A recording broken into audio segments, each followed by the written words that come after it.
Check. It's the Cannabis Coffee Hour. I'm gonna talk for about an hour. I have some coffee here. It's not a showering outside. There's some sun. There's some coffee.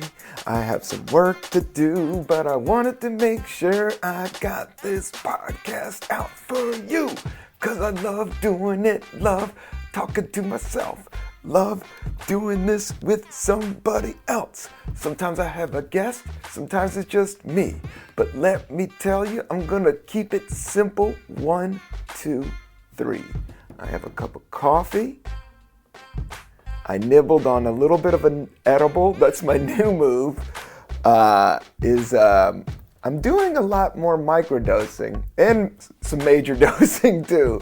But during the daytime, I'm not huffing. Somebody gave me a bunch of like weed, edible, and I trust the person. And it's not super powerful, but you know, it's definitely got a punch. If you're into edibles, or if you're scared of edibles, I would be careful. But I've noticed with myself over the years, being around cannabis, just a little bit. Like, for me, little is more. When you have more, it doesn't feel like you don't have enough. I've been listening to this other philosopher. Lately, instead of being so anxious and running around, I've been listening to this one cat. It's definitely on the line of Bruce Lee, but it's like one of the oldest. Let's see here. One of the oldest philosophers in Zen philosophy. What is that one? Let me see if I can look it. I had it on my phone and I was listening to it today. I was been out late at night, so this is the new thing I've been stretching to, but I've been really digging it. And I think it may help some people out there if you're kind of going through, I don't know. I feel maybe it's my own awakening, but I do feel on like a cultural level, like everybody I talk to, everybody's kind of processing a lot of this stuff the sing way. But I want to give a shout out to this dude. And this is like, the Tao Te Ching, the Book of the Way. Man, there's a whole audio version of this. And it just reads off this super old book. And it's more about the art of nothing. And how to be connected to the whole. And how you can't have tall without sharp. You can't have tall without short. And you can't have long. It's really about, a lot of the stuff that everybody else builds on.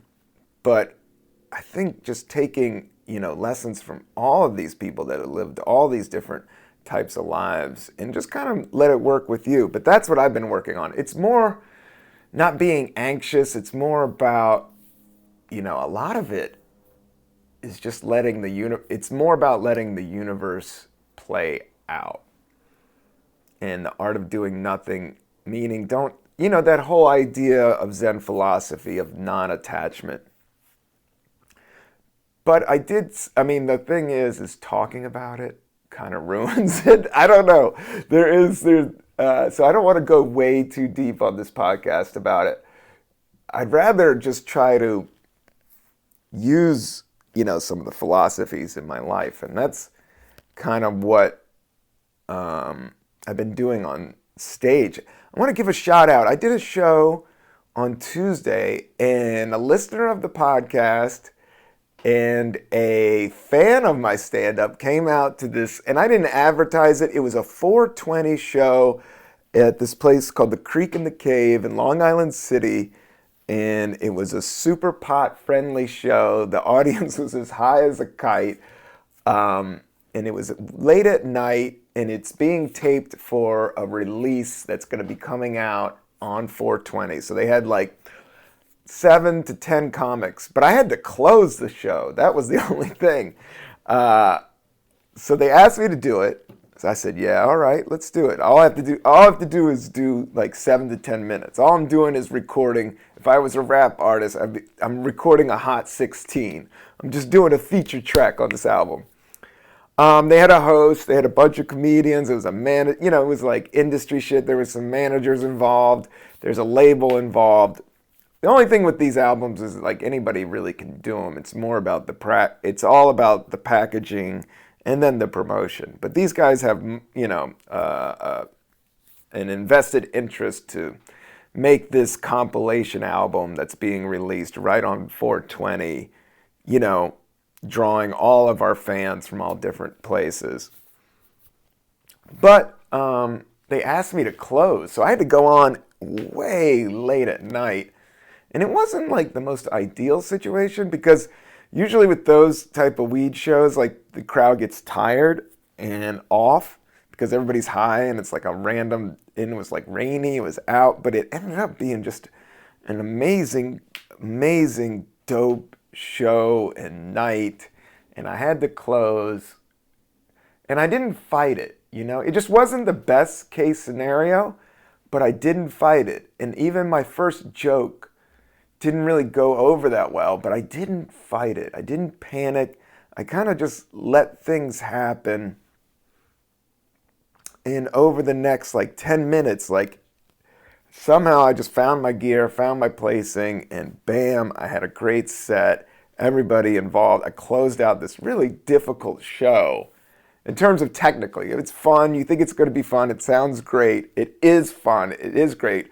But if you're doing stand-up, it's a very precise, not precise, but to do it right, you just got to have all the elements right, and that's what you're kind of playing with. I think that's it with sports or your job. But the thing is, life is never perfect. Like the setup is never perfect. So the more you're willing to use whatever's like coming at you and accepting it fully, like just accepting like, hey, I got to go on very last. And I got there early. So I was just hanging out for like 2 hours at the venue, watching all these other comedians and, all different skill levels and vibes. And the audience is like, all over the place because it's a weed show. So everybody's super high. But I just accepted it.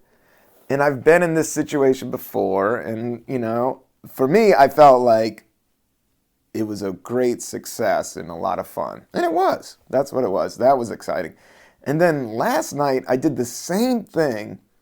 Like, I've been so rigid to be like, oh, I got to get a tape. I got to get something to get on a late night show. But when I'm really just having fun up there and just being myself, and that's a lot of this philosophy that I've been listening to is... you can't look at competition. Like, competition is good. Like, you want to be around the best people that are doing what you want to do, but at the same time, you don't want to be in competition with them. You want to be in competition with yourself always. And people will respect you more. At least that's what I'm pulling from what is it called? I get it. Oh, the Tao Te Ching, the Book of the Way. Man, Tao Te Ching. This dude was supposedly like the oldest guy in the village. Like, he lived beyond years and he was always quiet. And he was, the story goes, he was about to leave this village because it got like gentrified or I don't know what happened. But, he's just been around. He's seen everything. He talks about governments. He talks about groups of people. He talks about family. And he relates it all in these really simple forms of thinking and, meditation. And it's helped me relax and just try to let things happen. You kind of just want to move towards that goal and kind of let it all happen, The The same thing, I've been talking about legalization of herb for years. I started stand-up comedy on 1999. In 2003, I was on Last Comic Standing, and I remember it was a huge deal with the Suits because I was talking about legalization on primetime TV. Now, nowadays, that's not that big of a deal, but I don't know even how many years that is now, 17 years ago, it was still kind of like, what is this dude talking about? And you see that with Bernie Sanders right now. Not to go into politics, but it's hard not to, man. Everything's going that direction. But it's like he's always been this fringe weirdo, and now everybody's like, I think he's kind of making some sense. I voted for him on the last one, and then I voted, I don't know, I just don't want to. Everything seems to be dominated by politics that I don't, especially with the Democratic thing, because I kind of like Warren, I kind of like Bernie, I kind of like whoever's going to win, whoever's going to legalize cannabis is where I'm leaning. And Bernie's definitely, the Democrat Party has always been, kind of at least better pro-cannabis than anybody else. Maybe the Libertarian, I guess. But is that a party? I think it is, but I don't know. See, this is how you get trapped in the game of politics. You start slowly crawling down and down and down. Not down, but it's just not a facet of my imagination that I want to fully engage in the drama of it all. Like but I know it's intelligent to do that, and I think there's people engaged in that, and I think, I do that by voting. And, you're not going to change at least I'm not in a place where I want to preach. That's the other thing with that philosophy is like, if you just do you, people will dig it if it's authentic, And I think that's where Bernie Sanders is at, is like, he's not perfect, but he is who he is, and that's who he's been. And the same thing with Trump, man, he is who he is, and it's not like anything surprises anybody that he breaks out. It's like, I don't know, I see those guys kind of the yin and yang, and maybe one has to happen for the other. But,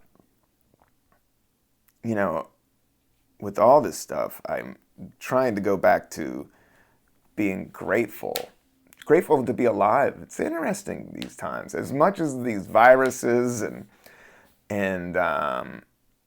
some of these wars popping off, like there's just always been global drama. And yeah, it is, I think, environmentally, there's some scary shit going down for sure. But you gotta just vote. For me, you gotta vote where you vote. Try to work on I've been good. I've been being better. I still use the bodega bag sometimes. I'm getting better, but I'm putting shit in my pockets. I'm carrying the bag around. But I think it's definitely got to be more of a global thing. And that's why I think cannabis would help the environmental movement in terms of replacing paper, bringing in different types of jobs. They even can make plastics out of cannabis, that's more environmentally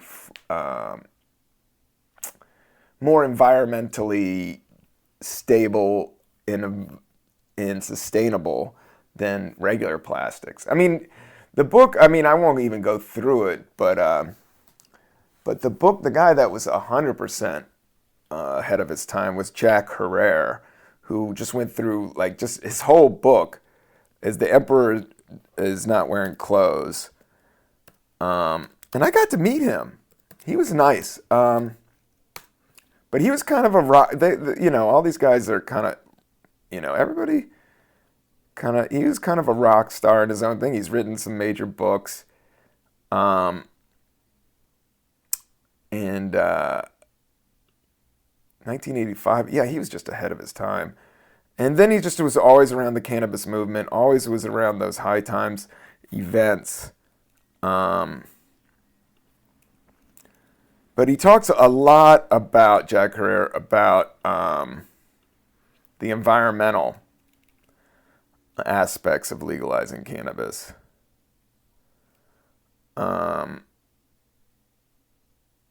In hemp, the use of hemp. But, all this stuff, people can kind of shoot down in some ways as, oh, those dumb stoners, what do they know? But at the same time, man, I think, in terms of mental and happiness, it should just be around. I don't know, that's where same thing with coffee. I got some good coffee. This is, I just went through all those Peruvian beans. I went to Costco, and this is how much coffee. I got like this 2-pound bag of coffee beans, and it lasted me about a week and a half. I've been crushing like two French presses a day, which is a little too much. I woke up, I ate like 5 empanadas yesterday, and then I had this big cup of cold brew that I didn't finish the French press yesterday, so I put a big cup of coffee in the refrigerator. It's just that I go out at night and then I have to get up. I don't drink alcohol, don't do Coke, don't do Adderall, I pretty much just stretch, work out, eat a little bit of cannabis after shows. Like if it's just the hang, like, yeah, that's my beer. That's if I'm hitting a joint and then I go have some seltzer. That's kind of my go-tos right these days. And I know I'm not fucking weird. I've been doing this for like 20 years, and now everybody's drinking fucking seltzer water with booze in it. I mean, booze is good. There is a time and place. There's a time and place for everything. And I'm just happy to be alive. I'm happy that life is flowing. I'm happy that I'm just like awakening. But you have to work on it like every day. That's the weird thing. Moment to moment almost is just how you react to stuff, appreciating things, looking back, not trying to look back. That philosophy book was like, try to look at things as layers. And that's what I was being gratified like this morning. I was just like, thinking about all the layers I've been through and all the layers I've pulled away and all the layers, I have lived a while, and I've just been through, just like everybody listening. But doesn't it trip you out if when you look back, like in 5-year clumps or even 3-year clumps or even 2-year clumps, you just see, different shit and how it's stacked and how it all, and you're like, where did this all come from,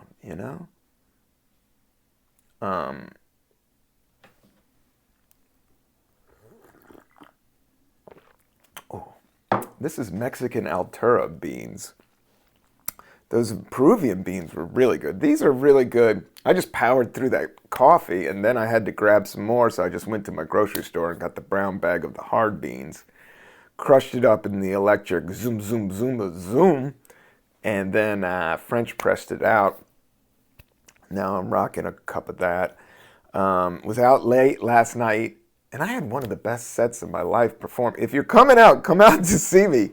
Oh, another thing that the Book of the Way was, a lot of it was like when to stop and when to pull back and when to, like, one of the things I said, if you sharpen a knife long enough, it will eventually get blunt.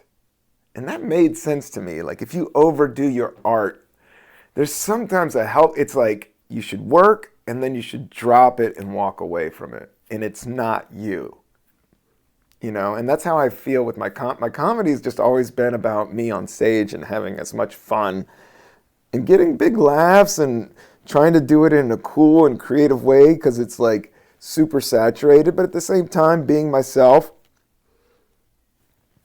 But, I do notice, like, if I'm doing too much of it, it gets dull and rigid, So I don't know. I'm finding a healthy balance. The same thing with weed, That's what I've learned in life is like less weed is more. A simpler life is almost a richer life. You look at some of these super gazillionaires, and I would like to have I just want a tree house and maybe a buffalo and a couple llamas and maybe an assistant to help out with the dailies, and then. But at the same time, if you keep things simple, and all those things kind of add up, all these people with these super complex lives, grossing a ton of money, which is fine. I do want a ton. I meditate about having a ton of money, and it's coming. I can feel it's coming. I don't know if it. I mean, I just you know the gig. I want enough to buy a sandwich whenever I want to buy a sandwich, and a good type of sandwich. I want some salmon. I want the I want the salmon. I want the good shit. I've always been about the good shit, but I don't need a lot of it. Just enough. Chuck Brown.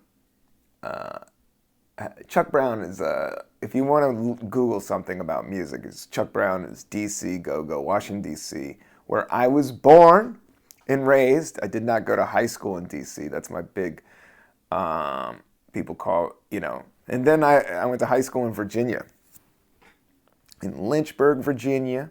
I went to high school, and then I grew up in Buena Vista, Virginia for a big hunk of my childhood. But I always was born and raised in D.C. till I was about 10. And then we moved to Virginia when I was 10. Then we moved back. When we moved to Virginia, I stayed there till I was like 16. And then we moved back to D.C.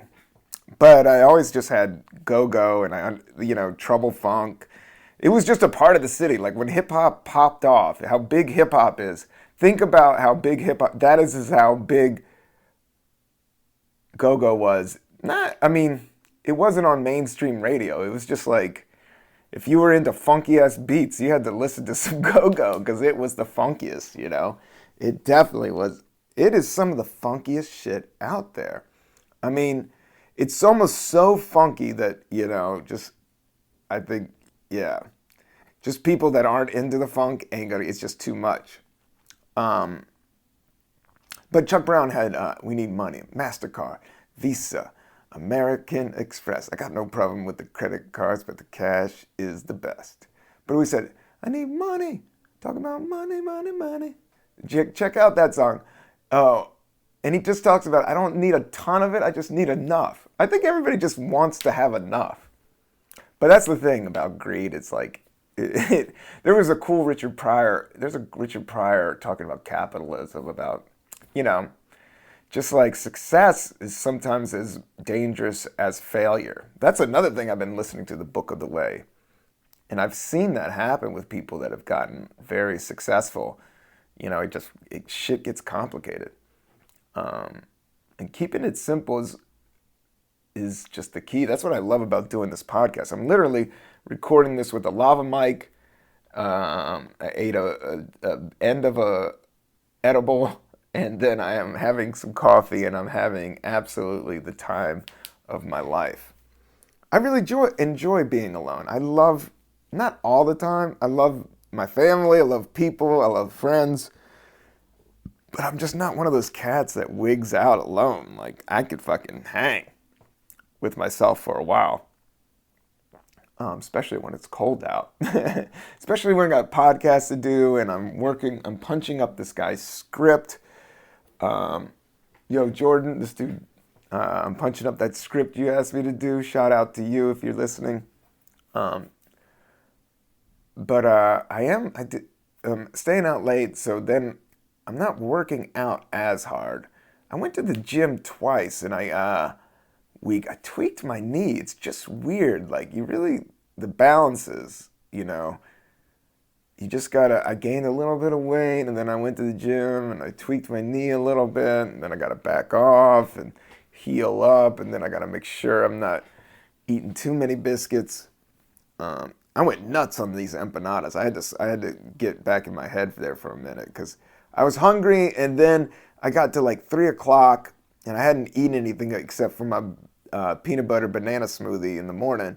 And then I had this big Tupperware of empanadas and left over from the dinner before, and I just ate like 5 of them cold with the hot sauce, and just like just Pac-Man'd out on these motherfuckers. And it kind of threw me off for the rest of the night. But then by the time I got on stage, Then I had a show last night, man. I had maybe one of the. I've said that before. I just had a really good time on stage, and I think it's because I've been meditating. I've been listening to myself perform, and then watching other people's, approach, and then kind of just going back to why I started it out. And why I started out doing stand-up was there was something in me that said, dude, you gotta go do this or you're gonna go fucking nut. You at least try it. So there was something, and I remember it distinctly, like it wouldn't let me be. But I don't know if I manifest that myself or not. But that was in my 20s, and that's when I first did my first open mic in 1999, and I was just fucking hooked, and I was like, this is what I'm doing, let's do it. And now it's 20 years later, and I've done a lot of the great tours. I've performed a lot of great shows. I've made some money.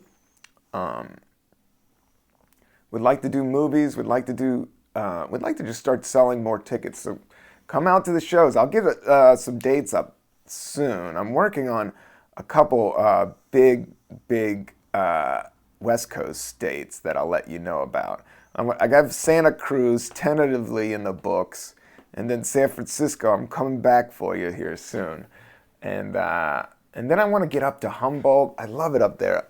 I did a college gig way back in the day. I think I've talked about this before.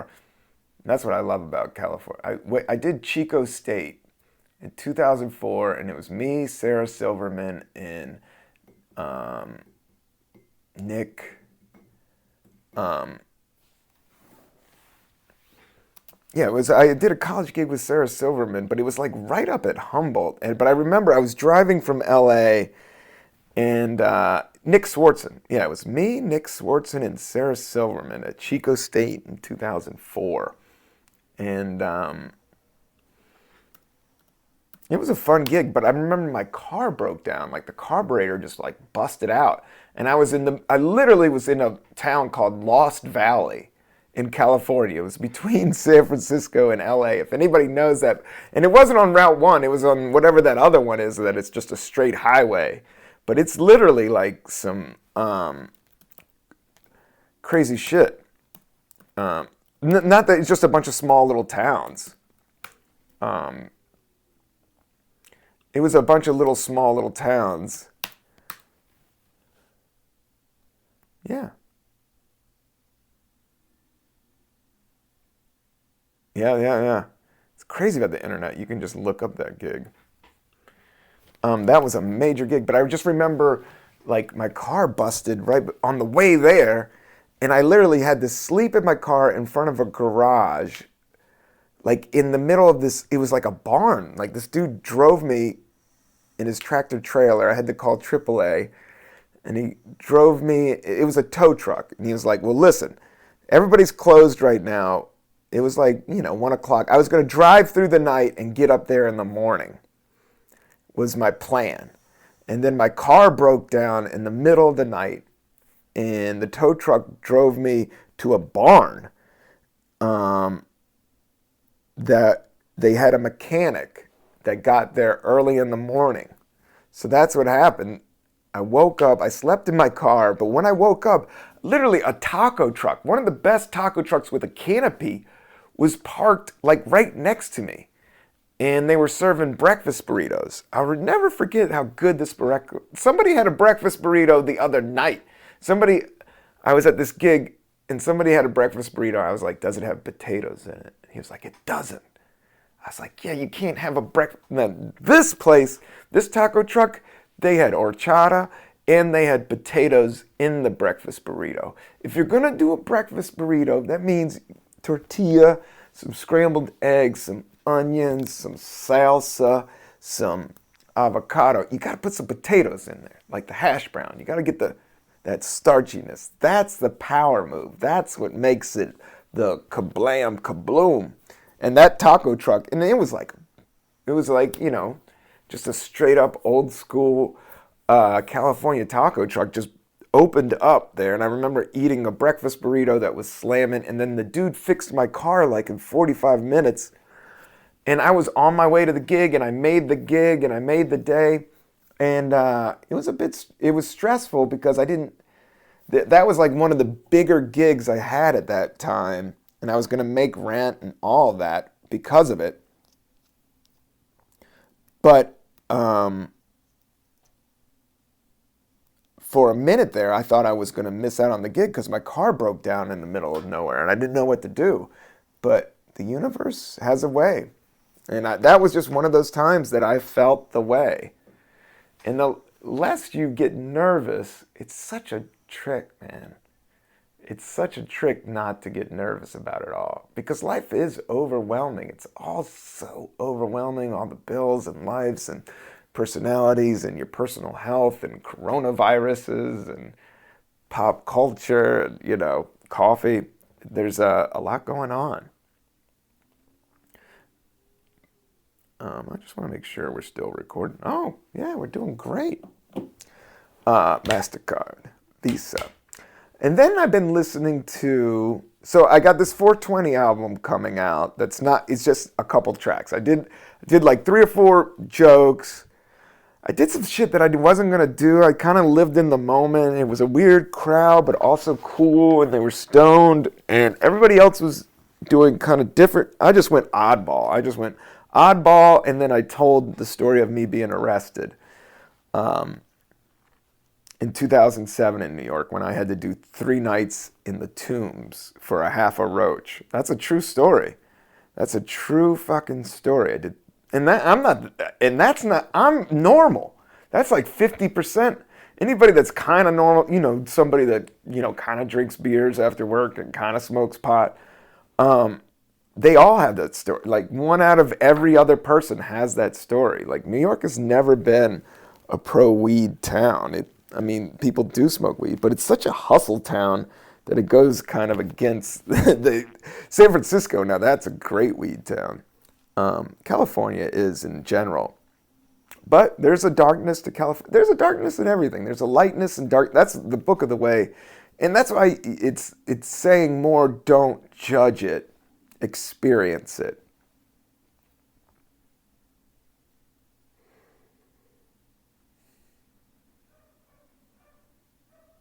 There's some dogs barking out there. I don't have a dog. I love dogs. I love animals.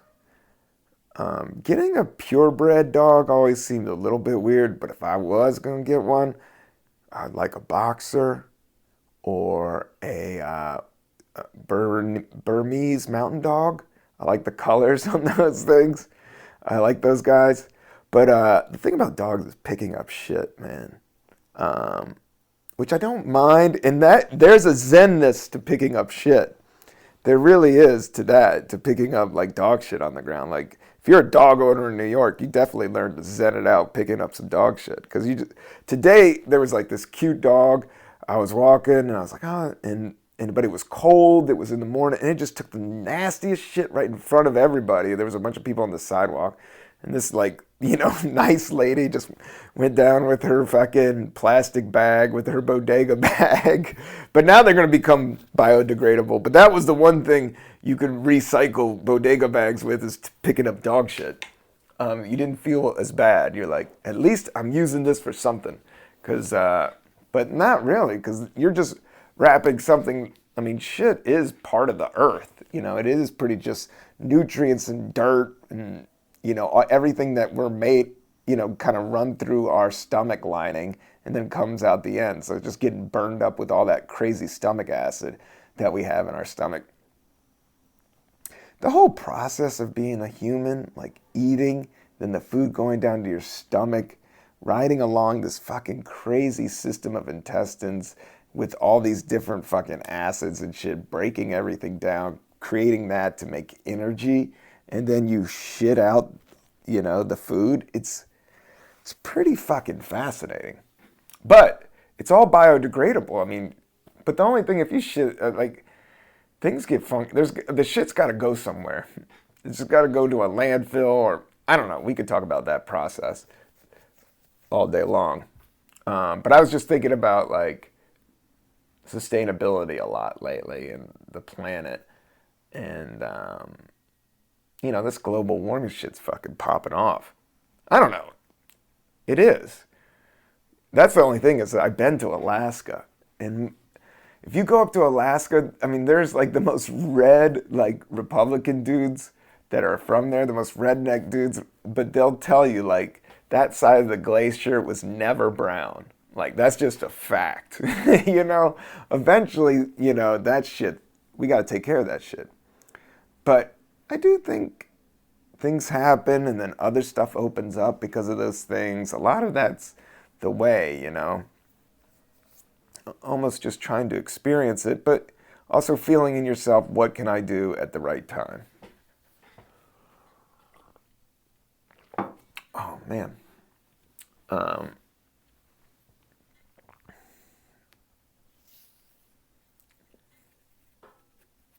I've been shaving a lot. Shaving's a pain in the ass. I mean, but I like a clean shaven face. I don't like beard. Yeah, having a beard and growing it out, it does make sense, especially as you get older. Like, I get why David Letterman has that. I get Zach out. I get these dudes because shaving's a pain in the ass. But I got enough hair. I kind of like it cleaned up. My hair on my head is just always crazy. You can't control that shit. It's super grown out now. I've been meditating really good. I've been writing. I've been performing. And I have to say, it's been all helping me. I still haven't gotten to that fucking guitar, but I got like 3 projects right on the one is the music project that I've been talking about. I got to finish that up. The second is this other show that I'm writing. I got like 3 shows that I'm writing with different people, and I'm not sure if they're going on television. This is just what you do. You write, and then you try to figure out who's pitching, what's happening, and there's a whole hustle on that side. But a lot of it's you got to do it to do it. That's what I thought about this podcast. Because a part of me was like, maybe I'll just blow it off this week. Maybe I'll just... But I'm not about blowing it off. And I believe in this podcast. And I love doing this podcast. I love you listening to this podcast. R.I.P. Pop Smoke. That was this... I've been listening to a lot of new hip-hop, too. Pop Smoke died, and that was this 20-year-old Brooklyn. I didn't even know him until he died. That's the crazy thing. I don't know if I talked about this on the last episode, but I didn't know about him, and then he died, and then I looked him up, and I was like, oh, this guy's from Brooklyn. Oh my God, he's pretty good. He had this like 50 Cent type voice, but this new type of hip-hop, and it's super violent is the thing, is called drill. Drill rap, drill music, and I think Fetty Wap started. It's just kind of like trap, but a little bit harder. I think that's what 6ix9ine, his cadence. It's kind of all like, I'm gonna shoot you, I'm gonna shoot you, I'm gonna fuck with this chick, I'm gonna fuck your chick, I'm gonna shoot you, I'm eating Zans, I'm drinking lean, and what I think all of that is, but the energy of this cat was cool, man. As much as his music was like, not in the vibe, very violent, kind of definitely influenced by 50 Cent. And there's something about 50 Cent that his style, his sound, I don't know if it's this Queens Jamaican thing. It has like this simplistic yet cool complexity to it. And that's what I saw, this influence is the same thing with Pop Smoke, is it has this cool, simple complexity to it. It's grimy, but yet he kind of knows he's being grimy and he has some self-awareness. That's what I kind of drew on it. And that's a lot of New Yorkers have. They're a lot more smarter. New Yorkers are smart cats. They have self-awareness, but they also understand the grind. And you got to make some cash. So I think with like trap rap, even punk rock, and the older you get, you're like, oh, these kids are fucking, doing the wrong thing, or they're going down the. But a lot of it comes down to nonconformity and and anger at the establishment. And rebellion is good, but positive rebellion is what you want to do. And that's why Bob Marley is just magnifying, over the years. That's why Jesus is just, boom, it's just a super positive rebellion. Negative rebellion can achieve power, and it definitely a lot of tension. It could fuck some shit up. But over the years, people are like, man, fuck Hitler. People were like, fuck Hitler before, but man, it's just like any of those cats, man. Anybody, dealing in that amount of power to inflict that much hurt into people just because they think a certain way. That's where judgment comes in, it just starts stacking. And you just got to accept the now. And that's the book of the way, was accepting even good people and bad people. Just accept whoever's in front of you, accept that person with all your love. And even if they're evil, or, don't go forward the okey doke. Don't do some sucker shit. But at the same time, don't be scared to move around the universe. Don't be scared to, talk to anybody, kick it with anybody. That's always been my goal. I find people, if I hang out with a certain type of people for too long, I get bored. I always, even in high school, I moved amongst them lunch tables, And in comedy, I do the same shit. I'm never like the king of the table, but I'm welcome at all tables. I think that's the epitome of cool. But I would like a little bit more dough, just like everybody. But at the same time, I've had an awesome life. I look back on the layers and I'm like, oh, shit. And I look at this moment, like I get to do this podcast. 10 years ago, I didn't even know you could do this shit. I didn't even know what a smartphone was.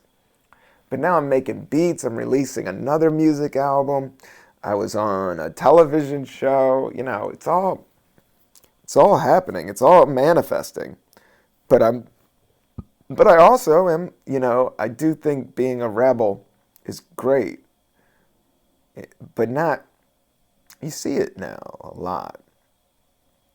People just falling in line, I'm a little bit wary of that. When I think it's just too much of a trend going on, or a little bit too much of a power scope, I think that's, Trump is definitely that. You just got to step back and be like, okay, what are these people really thinking consciously, or are they in their ego trip,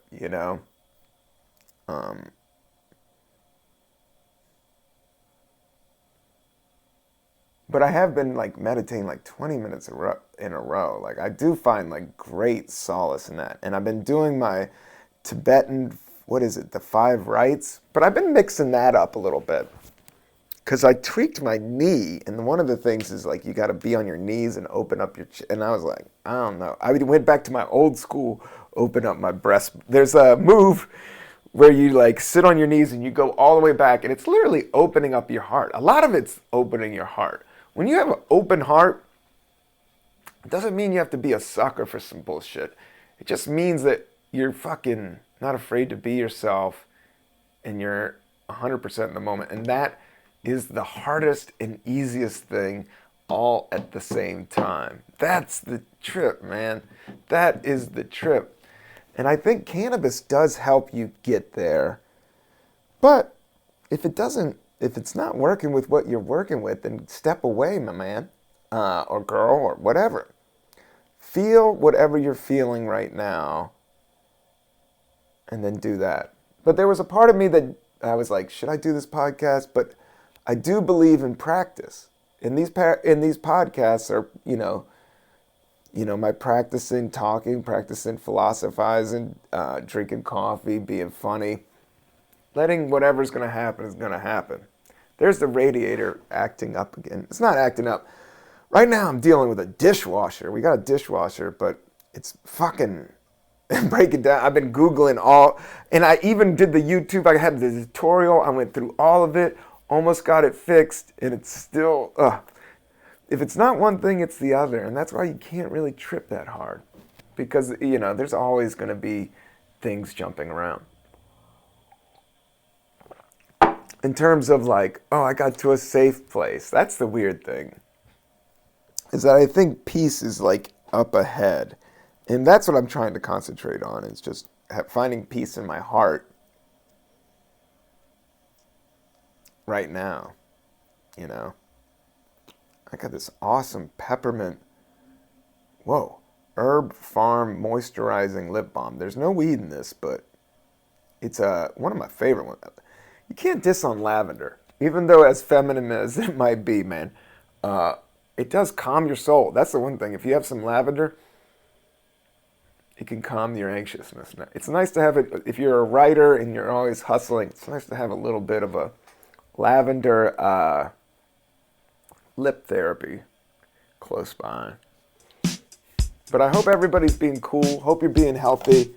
There's a lot of funky germs out there, so watch it. Wash your hands. Wash your ass. Spread love. Be yourself. Have a coffee. Have a puff if you want. Do your thing. I love you.